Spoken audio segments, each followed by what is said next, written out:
We're doing autonomous differential equations. What is an autonomous differential equation? It's where we will not solve the differential equation using one of our types like separable, linear, Bernoulli, homogeneous, none of those. What we will do, we will extract information from the differential equation given and solve the differential equation by means of a sketch. Now, how do we know that we are working with autonomous differential equations? Just look at this differential equation. Here you will see that the independent variable does not appear explicitly on the right-hand side. What do I mean by that? So I hope you all know by now that if I write x in terms of t, my x is the dependent variable. My t is the independent variable. And it does not appear explicitly in this form. Then it's autonomous and we're going to solve it using sketches. So from first year, how do we do sketches quickly? We will find the zeros of the function or the critical points, and that if c is a critical point, our function at c equals 0 is the constant solution or the equilibrium solution. So a critical point of the differential equation is the 0 of the function. So just note here that when we do the sketch, remember what I said, my dependent variable is on the vertical axis. My independent variable is on the horizontal axis. Very important. So if you get dy over dt, your y will be on your vertical axis, your t will be on your horizontal axis. Now what we will do when we solve the critical points, we will get x of c is 0. So in other words, we will draw it on here, on the going through the vertical axis. Then what we will do, we will determine whether a non-constant solution x of t is increasing or decreasing. Now, just to recall from first year, dx dt is f of x, so make 100% sure here, this is our derivative. And when we do increasing, we will do derivative greater than 0. That is for increasing part. When we do the decreasing part, we will do that the derivative is less than 0. But this is just a quick recap on the theory. We will do 3 or 4 examples in detail explaining this. So for instance, say we get that for x greater than c, our solution is increasing, greater than c, increasing. So in other words, here greater than c, we will get an increasing function. And just note my arrows will be to the right since it's increasing. Then I say a decreasing function for x less than c. That means below my equilibrium equation, my constant solution c, I will get a decreasing function. Whether it goes through the t-axis or not, that will be different in different examples. So that is basically what we're going to do. That's the theory, but more on that in the examples. Now also for your theory, just make 100% sure you are familiar with the table of integrals. very important. The table of integrals always important. And then secondly, the techniques of integration, including U substitution, integration by parts, partial fractions, and trig substitution. Just make 100% sure on that. So let's start with this. Consider the autonomous differential equation. Now what you notice is that our equation is in terms of y. The x variable does not appear explicitly in our equation. X does not appear explicitly. That's how we know it is autonomous. So in other words, we will solve this equation using a graph. Now for our graph, what will we do? We will first find the constant solution or the equilibrium solution. So some lectures will say constant, some equilibrium, but it's best you know both of them. So for equilibrium, we will say that our derivative is 0. Now, just to recap from first year, derivative is 0 means gradient is 0.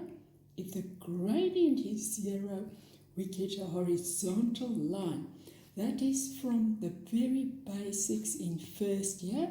So hence equilibrium constant when the derivative is 0. But make 100% sure you understand that the blue is the derivative. You will not derive it. It is given as the derivative. So we will solve this. Take 10 across. Take 10 across. Divide by negative. Square both sides. Square both sides. So we will actually get 100. Just note what I did.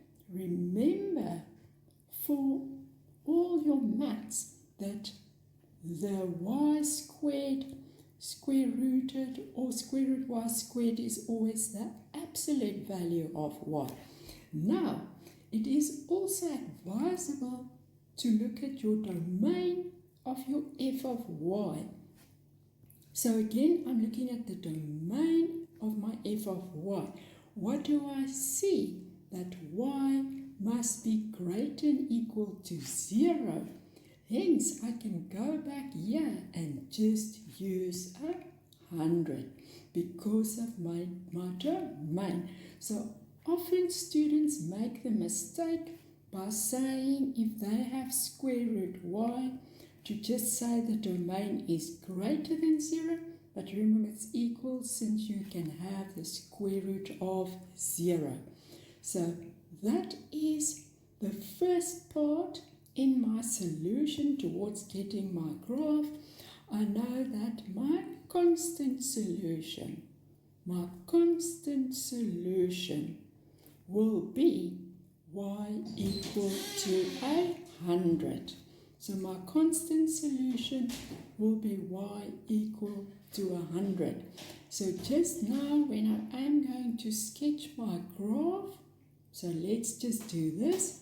We know the dependent variable is on the vertical axis. That is my y. The independent, which did not occur in my equation, is x. That's on my horizontal axis. I know that my y must be greater than equal to 0. Another common mistake that students make, y greater than 0, y equals 0 is the x-axis. So I know now my y must be greater than 0. We will just do, we will not do it to scale, obviously, because y is 0. And there is my equilibrium solution. Let's do it in another color so it is very clear. Y equals to 0. Just note it's not x equal to 0, it is y equal to 0. The next thing, I'm just going to work in the region y greater than equal to 0. So I will not be working in this region. This region is totally out of bounds because of the domain of my y. The next thing that we are going to do, where f of y is increasing.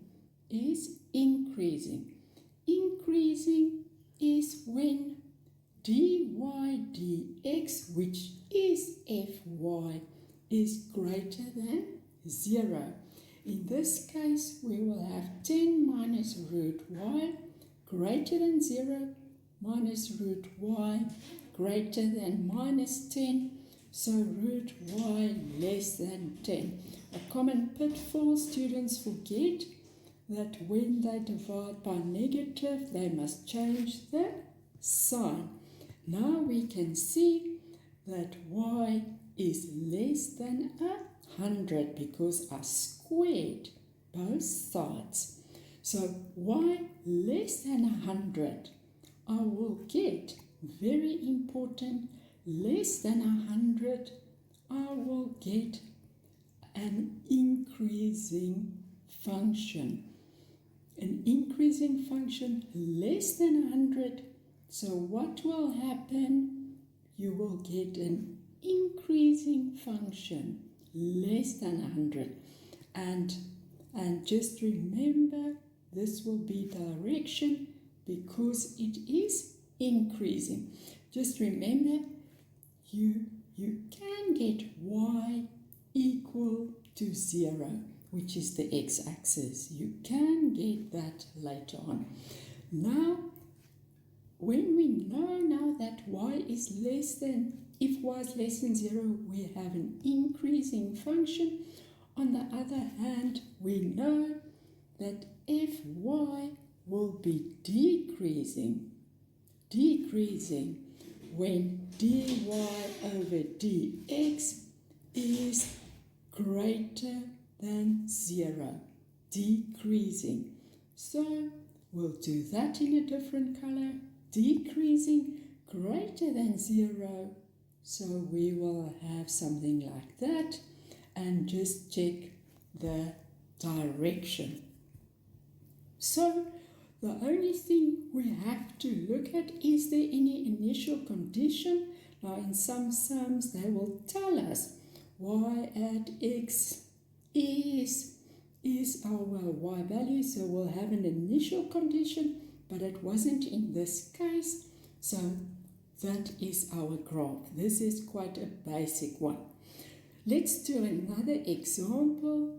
So we have find the constant solution of 3 over y minus 1, where now in this case we have the initial conditions. So let's just check what they're asking. So from now on, if they just ask us to sketch the graph of the solutions, we know it's autonomous, we will go straight to the steps. Here they broke down the steps for us, and just make 100% sure here this is autonomous, since the independent variable does not appear explicitly in the equation. So for the constant solutions, we will just do 3 over y minus 1 is 0. So we have 3 over y is 1. So we have y equal to 3. And that is our constant solution, or our equilibrium solution. Just remember, for the domain, we see that y cannot be 0, but they did help us with that. Now, the integrals on which dy dx is increasing or decreasing, let's do increasing first. Dy dx greater than 0, So 3 over y minus 1 greater than 0. A common pitfall from students is they do not keep the LCD, but it's extremely important to keep the LCD. Then another pitfall, students forget to divide by the negative just once because this is a coefficient, so it will be less than 3. So now when I do my inequality, what are my critical values? Also where students go wrong. I have my one critical value is y equal to 0. But remember that y cannot be equal to 0. So what do I know? Y cannot be equal to 0. But what do I see? Y minus 3, my critical point is y equals 3. So now what do I do here? Since y cannot be equal to 0, I have to think because I need to get negatives. So if I put 0 and 3, but remember now it's not equal to 0, not equal to 3, so you can do either of the two steps that I'm going to do now. You can either, because you have two critical points, you can sketch a parabola face up, a smiley face. Why? Because I have positives there. And then you check where will the values be less than 0? Less than 0 means below the horizontal axis. The horizontal axis. So for increasing, I will have, it is all my y values, element of r, such that 0 less than y less than 3. So very important, there are no equal signs. So when I'm going to draw just now, just remember that my y is on the vertical axis and my x horizontal as usual. Just remember that y cannot be equal to 0. So basically it cannot include the x-axis. Then very important, my graph is increasing if y is between these values. So, and remember also that my constant solution was 3. So let's just put the 3 here on our vertical axis. On our vertical axis, so 1, 2, 3, we won't do it to scale. Let's just take it a little bit down for later. So my equilibrium constant solution is at 3. But now my graph is increasing between 0 and 3. So increasing, so it will be increasing between 0 and 3. Now, where will it be decreasing? Now, remember we are doing decreasing now. Decreasing, so it will just be the opposite of increasing. Let's do decreasing in another color, let's say black. So where will it be decreasing? It will be decreasing if your sketch is greater than 0, the opposite of increasing. And where is that? That's all y element of r such that y is less than 0 or y is greater than 3. Less than 0 decreasing. So look what I have here. I have decreasing. and then also greater than 0,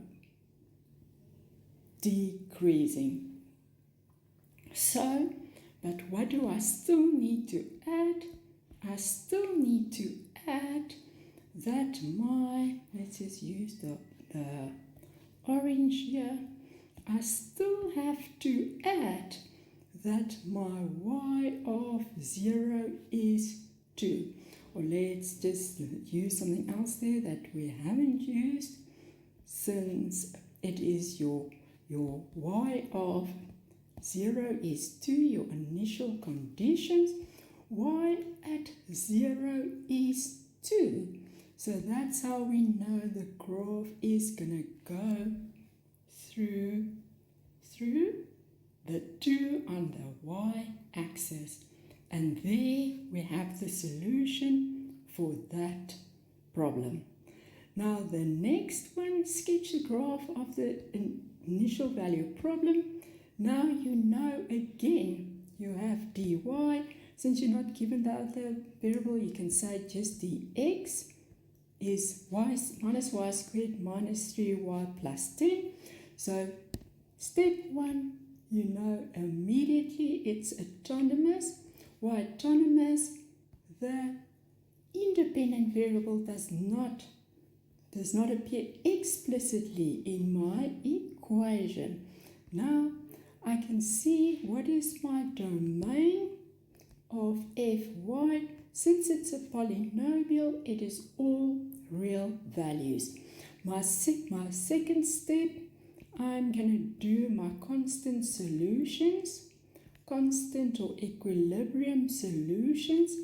That is dy dx is 0.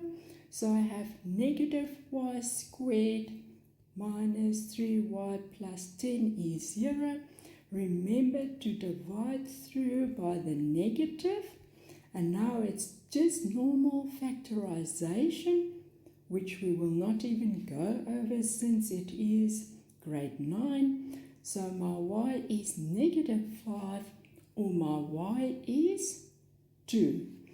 So very important, those two will be my constant or equilibrium solutions.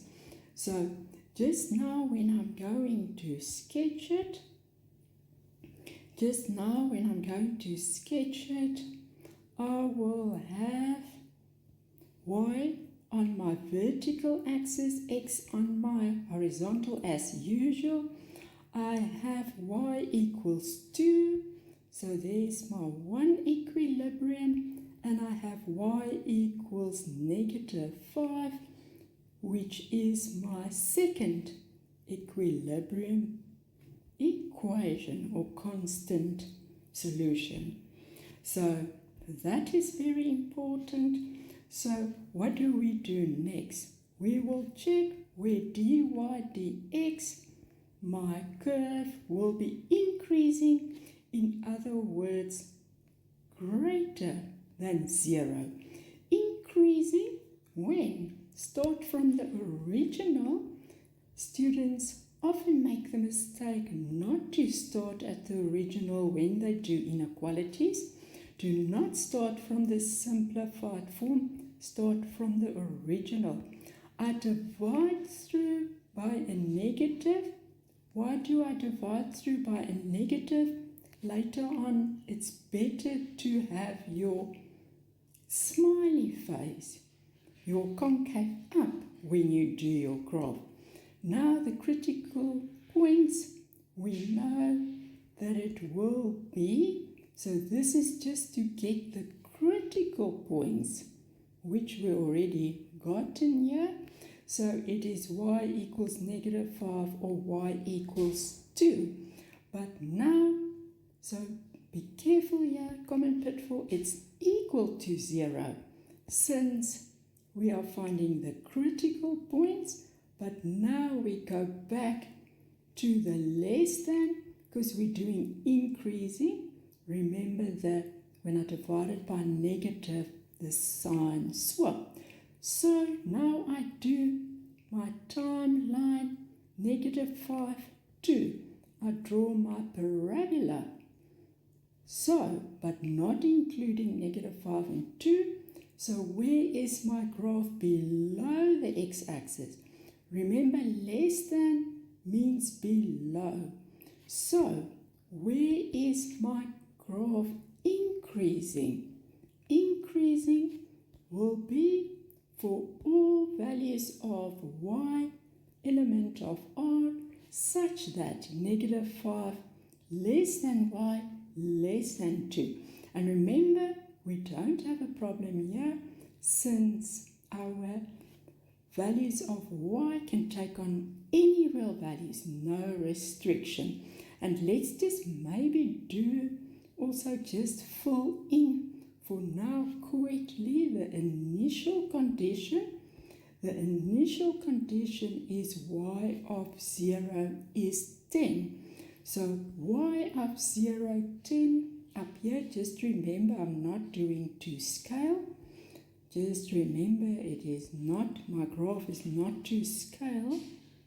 But let's just take that further up the 10, otherwise it does look a bit awkward there.